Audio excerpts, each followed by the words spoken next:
Hello बच्चों, तो देखो नेक्स्ट बात करते हैं हम सेल्फ इंडक्शन की कि बेटा सेल्फ इंडक्शन होता क्या है।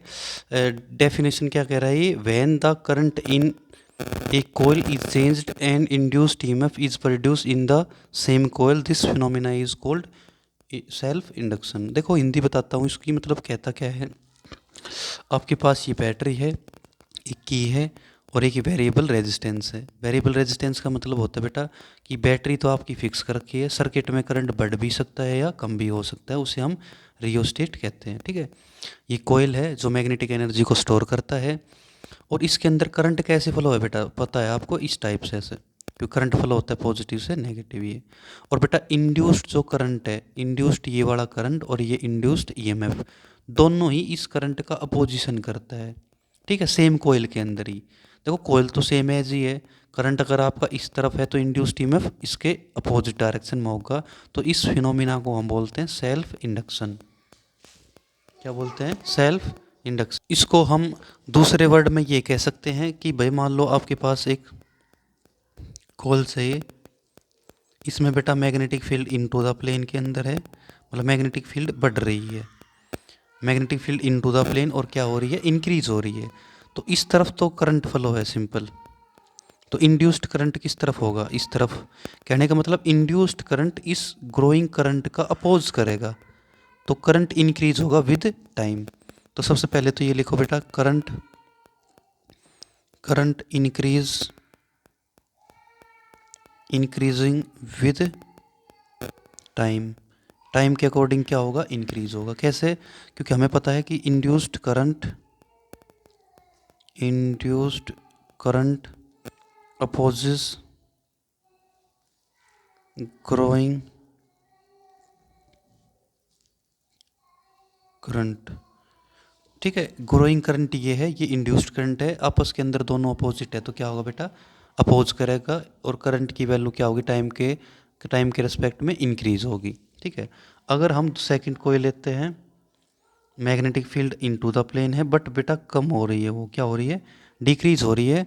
तो करंट भी इसी तरफ होगा, आपका इंड्यूस्ड करंट भी इसी तरफ होगा, क्योंकि हमें पता है कि जो आपका इंड्यूस्ड करंट है वो सपोर्ट करेगा डाइंग करंट का। तो इसमें हम क्या लिख सकते हैं बेटा कि induced current support dying current. ठीक है, इंड्यूस्ड जो करंट है ये इस वाले करंट का क्या करेगा, सपोर्ट करेगा। तो इसमें करंट की वैल्यू डिक्रीज होगी, तो करंट डिक्रीज विद टाइम क्या होगा, डिक्रीज होगा। ठीक है, अगर अपोजिट डायरेक्शन है तो इंक्रीज, अगर सेम डायरेक्शन है तो डिक्रीज, ये ध्यान रखना आप। तो इनसे हम क्या कह सकते हैं कि जितना आपका मैग्नेटिक फ्लक्स को आप बढ़ा रहे हो, उतना करंट भी क्या हो रहा है बेटा, इंक्रीज हो रहा है। जितना आप मैग्नेटिक फ्लक्स की वैल्यू को बढ़ा रहे हो उतना करंट भी इंक्रीज हो रहा है। और यहाँ से कांस्टेंट आएगा आपका एल, और एल का मतलब होता है कोफिशिएंट ऑफ कांस्टेंट जो है self inductance. Self inductance, L का मतलब कोफिशिएंट ऑफ सेल्फ इंडक्टेंस। और ये एक बार कांस्टेंट आ गया, ठीक है, तो बेटा ये फिक्स हो जाता है, चेंज नहीं होता। और ये हमेशा डिपेंड करता है शेप और साइज ऑफ इंडक्टर पे। ठीक है, ये किस पे डिपेंड करता है, जो इंडक्टर होता है, डिपेंड ऑन शेप और साइज ऑफ इंडक्टर। इंडक्टर के शेप और साइज पे ये निर्भर करता है। ठीक है, ये आ गया।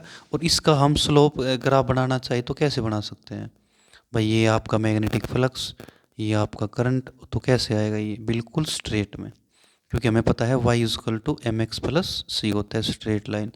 y के अंदर तो आपका मैग्नेटिक फ्लक्स, x पे क्या है, करंट, और l क्या है, इस पे कांस्टेंट, मतलब स्लोप के लिए कांस्टेंट है। ठीक है, आगे इसको इंड्यूस्ड ईएमएफ में लिखते हैं। हमें पता है माई इंड्यूस्ड ईएमएफ क्या होता है, डी फाई बी अपॉन में डी टी।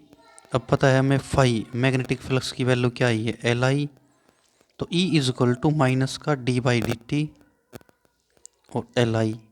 बेटा एल तो कांस्टेंट हो जाता है, एक बार कांस्टेंट खुलने के बाद फिक्स हो जाता है, ये चेंज नहीं होता, तो इसको आगे ले लो। क्या चीज़ चेंज होती है, डी आई। ठीक है बेटा, चेंज टू करंट। और ये अगर कोई आपसे पूछे ई का D I by D T का अगर आप स्लोप बनाओ इंड्यूस्ड ईएमएफ का और D I by D T का, तो स्लोप कैसा आएगा बेटा, नीचे नेगेटिव, क्योंकि हमें पता है ये क्या है बेटा, नेगेटिव है। ठीक है, नेगेटिव है, तो ये आ जाएगा E is equal to minus का L D I by D T. और जो एल की बेटा जो यूनिट होती है वो होती है हेनरी। क्या होती है, हेनरी। कहने का मतलब बेटा 1 हेनरी इज इक्वल टू, ठीक है, ऊपर तो फ्लक्स हो जाएगा वेबर और करंट का क्या हो जाएगा, एम्पियर। और आपको ये पता होना चाहिए कि 1 मिली हेनरी के अंदर 10⁻³ हेनरी होता है और 1 माइक्रो हेनरी के अंदर 10⁻⁻6 हेनरी होता है। और ठीक है, मिली और बेटा पिक को भी बता सकते हैं, पिक को 10⁻12 हेनरी होता है। आगे सुन में, तो ये है आपका सेल्फ इंडक्शन बेटा। नेक्स्ट टॉपिक है आपका self inductance of a long solenoid. ठीक है बेटा, लॉन्ग सेलेनॉइड, मान लो आपके पास एक लॉन्ग सेलेनॉइड है, ठीक है, ऐसे इसमें वायर लपेट देते हैं ऐसे, तो ये सेलेनॉइड हो गया बेटा। ठीक है, यहाँ से करंट फ्लो करते हैं हम आई,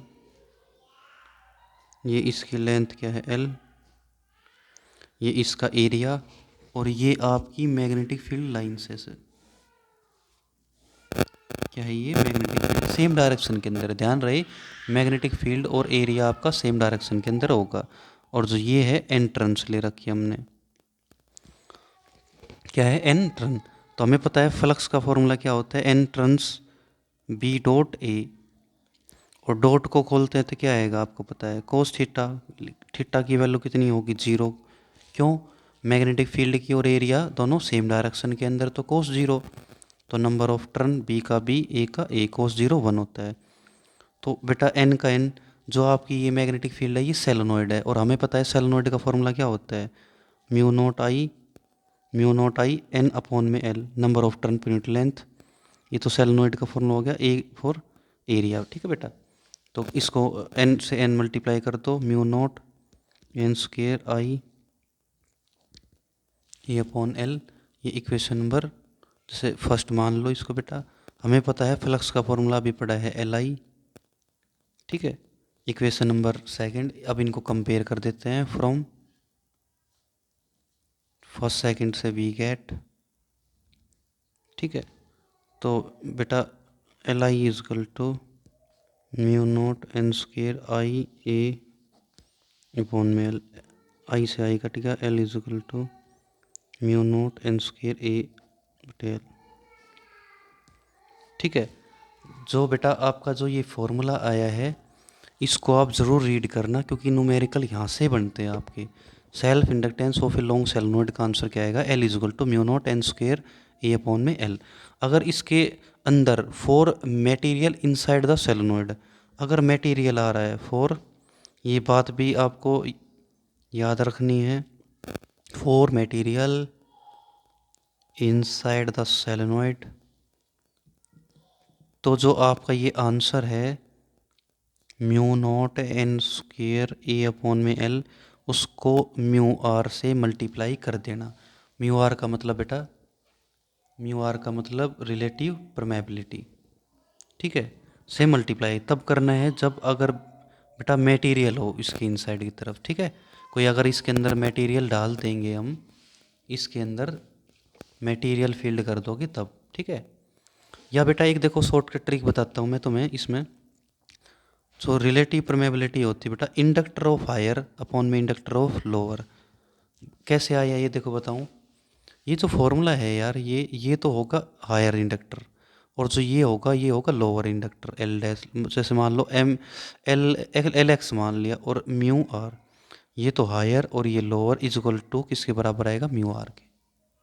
आगे सुन में, मतलब हायर इंडक्टर अपॉन में लोअर किसके इक्वल आएगा, रिलेटिव परमेबिलिटी, अगर मटेरियल हो तो। नहीं तो सिंपल याद रखना mu naught n² A upon में एल। ठीक है, ये है बेटा आपका self inductance of A solenoid. अब बात कर लेते हैं इसके डायग्राम उसकी ग्राफ की। Mu naught directly to n का स्क्वायर तो इसका क्या आ जाएगा, एल इस तरफ टर्न इस तरफ, पैराबोलिक कराओ। अगर ग्राफ आए बेटा एल का, एल इंडक्टर के बारे में और जो लेंथ के बारे में, तो हाइपरबोला रेक्टेंगुलर हाइपरबोला, क्योंकि एल को हम ही बढ़ा रहे हैं तो एल क्या होगा, डिक्रीज। अगर इसकी बात करें तो बेटा एरिया की पता है, इंडक्टर बढ़ेगा तो उसका एरिया भी बेटा इंक्रीज होता है, ठीक है, स्ट्रेट लाइन ही आएगा। तो अब बात करते हैं हम सेल्फ इंडक्टेंस ऑफ कोइल्स की बेटा। Self inductance of coil, entrance ले रखी है, करंट फ्लो कर रखी है, magnetic field in to the plane, radius क्या है इसकी आर। तो हमें पता है बेटा टोटल फ्लक्स, ये टोटल फ्लक्स किसके बराबर होता है, एल आई के। और फ्लक्स का फॉर्मूला क्या है, number of turn B dot A, cos आ गया बेटा, सेम डायरेक्शन के अंदर है, मैग्नेटिक फील्ड भी अंदर, एरिया भी अंदर इसका, ठीक है, एल आई। ठीक है, आपको पता है एन का एन, मैग्नेटिक फील्ड बेटा उसकी है सेंटर ऑफ कोयल की, क्या होती है, म्यू नोट एन आई अपॉन में 2 r, ये बेटा सेंटर ऑफ कोयल की मैग्नेटिक फील्ड। ये अलग फ्लक्स की है, ये टर्न की उसके अंदर है बेटा, सेंटर की है। एरिया, इसका एरिया क्या होगा बेटा, एरिया बताओ, पाई आर का स्क्वायर एल आई। ठीक है, इस आपको पता है एक आर से एक आर कट गया और आई से आई कैंसिल, तो एल का फॉर्मूला क्या हो जाएगा आपका, mu naught n square pi r upon में 2। ये जो आपका आंसर आया है बेटा, इसको याद रखना, self inductance of a coils. ठीक है, L is equal to mu naught n square pi multi r upon में 2। Thank you.